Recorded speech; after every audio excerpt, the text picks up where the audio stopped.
kutorwa Mwazha achatoda otokasira kupi chipatara.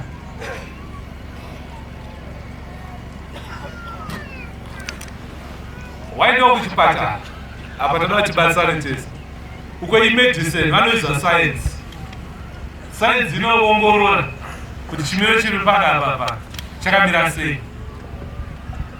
Pamwe zvaunoda kuti adini achekwe kana utoenda kubi prepared kuita zvepi zveikoko hauende kuunoti aiwa zimusanitize havana kuti yakuno zikumbwa tikupi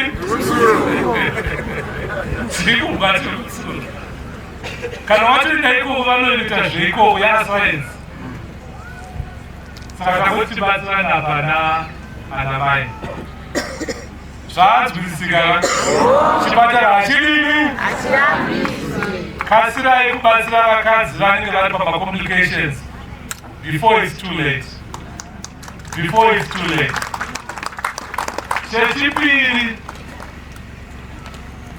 michato. Amen.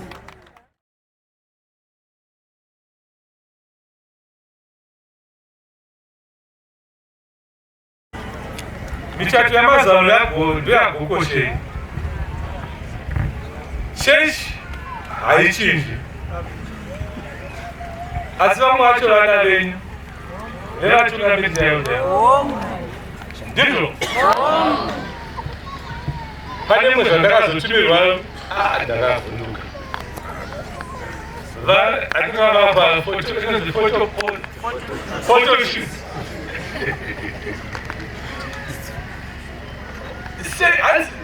Musaenzaniswe nenyika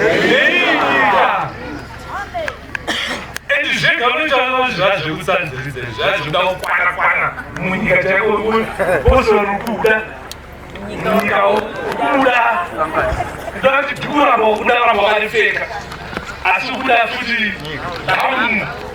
Saka dhuku rakapfekwa kauni zvemunyika kusvika dhuku rakapfekwa mbamba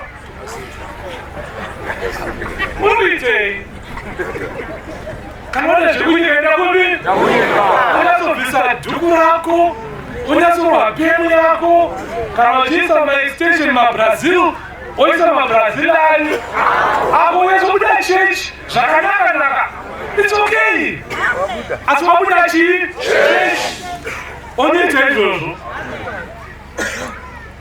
chechi radzanodana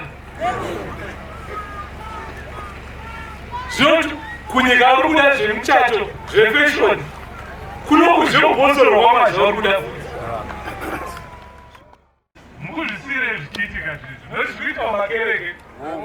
Muchato wandakaona iwowo mutungamiriri wacho anotori panapo ari pano ndotimunomusana vatungamiriri hapana muchato unoitika muchechi